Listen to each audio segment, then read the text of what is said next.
প্রিয় খামারি, উদ্যোক্তা এবং ভিউয়ার্স, আপনাদের সবাইকে মাদার্স লাভ এগ্রো বিজনেসের পোলট্রি প্রকল্পের আরও একটি ভিডিওতে আমন্ত্রণ।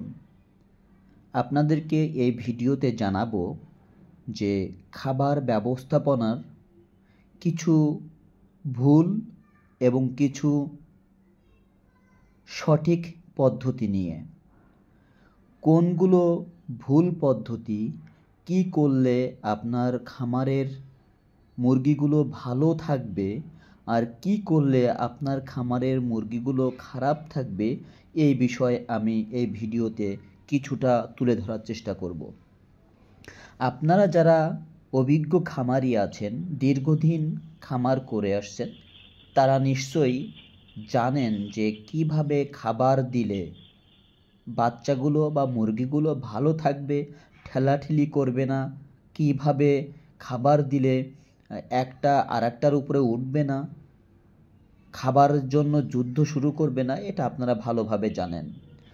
আর যারা নতুন খামারি আছেন, এই নারী উদ্যোক্তার মতো যারা নতুন উদ্যোগ নিতে চান খামার ব্যবসায় 500 বা 1000 মুরগি নিয়ে, তাদের জন্য এই ভিডিওটা আরও বেশি গুরুত্বপূর্ণ।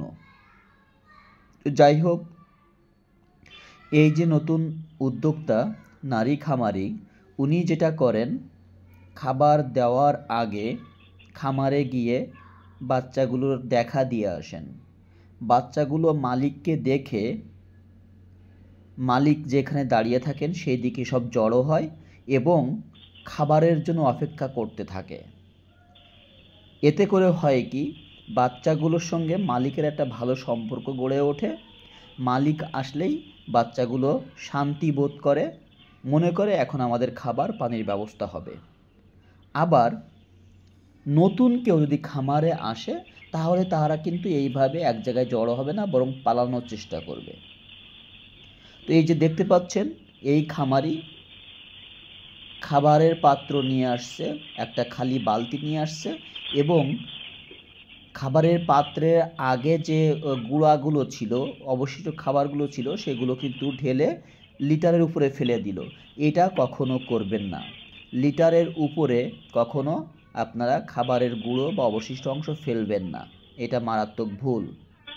এরপর দেখতে পাচ্ছেন খামারি সেই খালি বালতিটা এবং খাবারের বালতিটা নিয়ে যে ট্রে আছে, সেই ট্রেটা যে ময়লাগুলো আছে সেইগুলো পরিষ্কার করার জন্য বালতি থেকে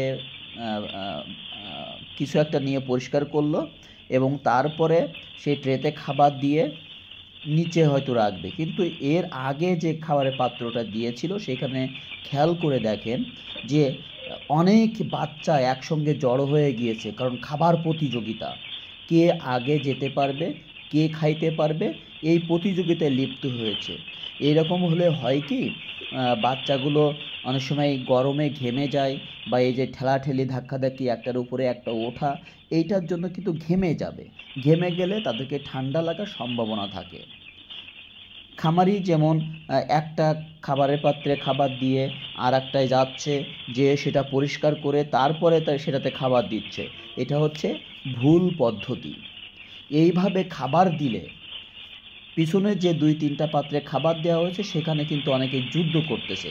এই অল্প সময়ের যুদ্ধে, সেটা হোক 30 সেকেন্ড বা 1 মিনিট, এই ঠেলাঠেলি, এই ধাক্কাধাক্কি, এই গুতাগুতিতে বাচ্চাদের ঠান্ডা লাগার সম্ভাবনা থাকে, সর্দি লাগার সম্ভাবনা থাকে।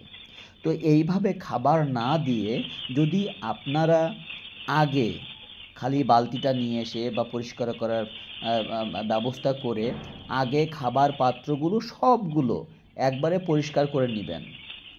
পরিষ্কার করে নিয়ে খাবার পাত্রগুলো জায়গা মতো রেখে তারপরে যদি আপনারা শুধু খাবার বালতিটা নিয়ে আসেন এবং খুব দ্রুততার সহিত প্রতিটা খাবার পাত্রে খাবার দিয়ে যান, তাহলে কিন্তু এই একটা পাত্রে সবাই আক্রমণাত্মকভাবে খাবার গ্রহণের জন্য যাবে না, বরং যখন দেখবে আমার প্রতিটা খাবারের পাত্রে খাবার দেওয়া হচ্ছে, তখন কিন্তু সবাই ভাগ হয়ে খুব রিল্যাক্সে খাবে।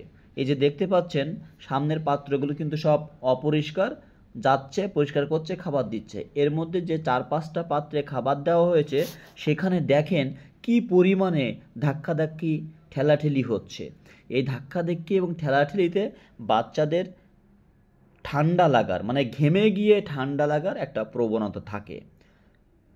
এটা এইভাবে না করে আপনারা যেটা করবেন যে আগে খাবার পাত্রগুলো পরিষ্কার করবেন, জায়গা মতো রাখবেন, তারপরে বালতিতে করে খাবার নিয়ে এসে দ্রুত প্রত্যেকটা পাত্রে খাবার দিয়ে যাবেন। তাহলে মুরগিগুলো সব পাত্রে সমানভাবে ভাগ হয়ে যাবে এবং খুব ভালোভাবে খাবারগুলো খেতে পারবে।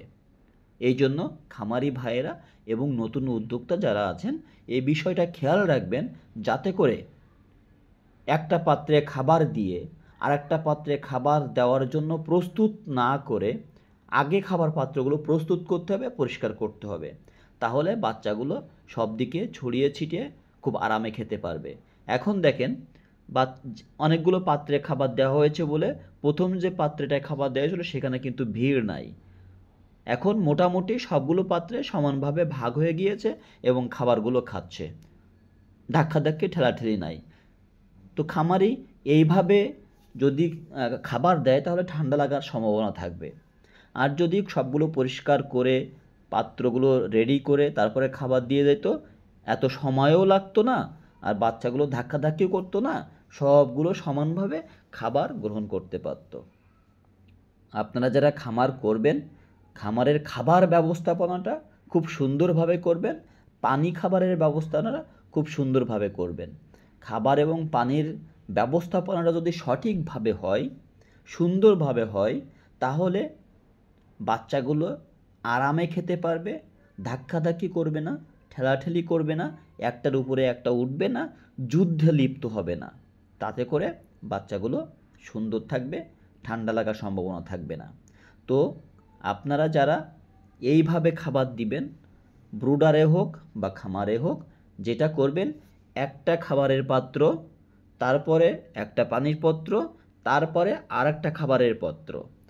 এমন কখনো করবেন না যে পরপর 2টা খাবারের পাত্র দিলাম, তারপরে পরপর 2টা পানির পাত্র দিলাম, এভাবে না। একটা খাবারের পাত্র, আর একটা পাশে পানির পাত্র, তারপরে আবার খাবারের পাত্র, তারপরে আবার পানির পাত্র। এভাবে দিলে কি হবে, বাচ্চাগুলো খাবার খেয়েই ঘুরেই যেন পানির পাত্রটা পায়। দূরে হইলে অনেক সময় পানির পাত্র খুঁজে না পাওয়ার কারণে, কাছাকাছি না থাকার কারণে পানি খাইতে লেট করে বা পানি খায় না, তাতে করে তাদের পেটের সমস্যা হতে পারে, বদহজমের সমস্যা হতে পারে। সেই জন্য বলবো আপনারা পানির পাত্র, খাবারের পাত্র রেশিও অনুযায়ী পর্যাপ্ত পরিমাণে পাত্র দিবেন, প্রয়োজনে 2-1টা বেশি দিবেন, যাতে করে ধাক্কাধাক্কি ঠেলাঠেলি না করে। এই যে দেখেন খামারি কিন্তু ময়লাগুলো বালিতে ফেলে দিচ্ছে, গুঁড়াগুলো বালিতে ফেলে দিচ্ছে, এরকম করবেন না। এটা লিটারের মধ্যে অনেক সময় পচে যেতে পারে, বা ওইটার উপরে বাচ্চাগুলো আবার পটি করে বা পায়খানা করে ওই গুঁড়াগুলো মিক্সড হয়ে দুর্গন্ধ সৃষ্টি করতে পারে। এই দুর্গন্ধ অ্যামোনিয়া গ্যাস তৈরি করে। এই অ্যামোনিয়া গ্যাস থেকেও মুরগিদের ঠান্ডা লাগে বা সর্দি লাগতে পারে বা অন্যান্য সমস্যা হতে পারে।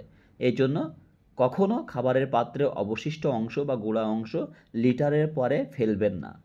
একটা পাত্র নিয়ে যাবেন, সেই পাত্রে সেগুলো ফেলবেন, তাহলে লিটারটা পরিষ্কার থাকবে, পরিবেশটা ভালো থাকবে, বায়োসিকিউরিটি মেনটেন হবে। দেখেন চারিপাশে খাবার দিয়ে এসে মধ্যিখানে, অর্থাৎ যেখান থেকে শুরু করেছিল সেখানে এসে আবার খাবার দিচ্ছে, তার মানে বাচ্চাগুলোও কিন্তু সমানভাবে ভাগ হয়ে যেতে পারে নাই। এখন দেখেন ভিডিওতে প্রায় অধিকাংশ পাত্রে খাবার দেওয়ার কারণে ধাক্কাধাক্কি নাই, প্রত্যেকটা পাত্রে সমানভাবে ছড়িয়ে ছিটিয়ে গিয়ে আরামে খাবার খাচ্ছে। পাত্র পরিষ্কার করতে গিয়ে কিন্তু বেশ বেশি সময় নিল। এত সময় নিয়ে কাজ করলে আসলে বাচ্চাদের ধাক্কাধাক্কি ঠেলাঠেলি বন্ধ করতে পারবেন না।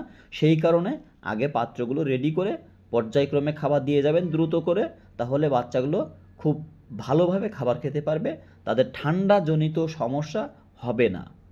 আর এই ঠান্ডাজনিত সমস্যা প্রত্যেকটা খামারে বেশি পরিলক্ষিত হয়, যার কারণে ওষুধ লাগে বেশি, ট্রিটমেন্ট করতে হয় বেশি, ঠান্ডার ডোজ করতে হয় বেশি, তাতে করে খামারির খরচ বেশি হয়ে যায় এবং খামারে লস হওয়ার সম্ভাবনা থাকে। দেখেন খাবার এখন দেওয়া শেষ, এই নারী উদ্যোক্তা খাবার দিয়ে বের হয়ে যাচ্ছেন, আর বাচ্চাগুলো দেখেন সব পাত্রে খাবার পেয়ে খুব সুন্দরভাবে এখন ভাগ হয়ে যেয়ে খাচ্ছে। এই যে দেখেন কি সুন্দর দেখা যাচ্ছে, সবগুলো পাত্রে খাবার, সব ভালোভাবে পানি খেয়ে এখন কিন্তু ছড়িয়ে ছিটে আছে, এখন আর ধাক্কাধাক্কি নাই। তো ঠিক এই পরিবেশটা যদি শুরু থেকে হয়, তাহলে খামারের বাচ্চাগুলোর ওই ধাক্কাধাক্কিতে গরমজনিত কারণে ঘেমে যাওয়ার কারণে ঠান্ডা লাগবে না। এই জন্য বলবো আপনারা সবসময় পরিকল্পিতভাবে খাবারের পাত্র রেডি করে খাবার দিবেন, সবগুলো পাত্রে দ্রুত খাবার দিবেন, যাতে করে ঠেলাঠেলি ধাক্কাধাক্কি না করতে হয়। ধন্যবাদ যারা এতক্ষণ ভিডিওটা দেখেছেন, আপনাদেরকে ধন্যবাদ। লাইক কমেন্ট শেয়ার করবেন, কোনো পরামর্শ থাকলে অবশ্যই কমেন্টস করবেন। আর সবসময় মাদার্স লাভ এগ্রো বিজনেসের পেজ ফলো করবেন এবং আপনাদের পরামর্শ দিয়ে থাকবেন। নতুন খামারিদের জন্য শুভকামনা, নতুন উদ্যোক্তাদের জন্য শুভকামনা। ভালো থাকবেন। আল্লাহ হাফেজ।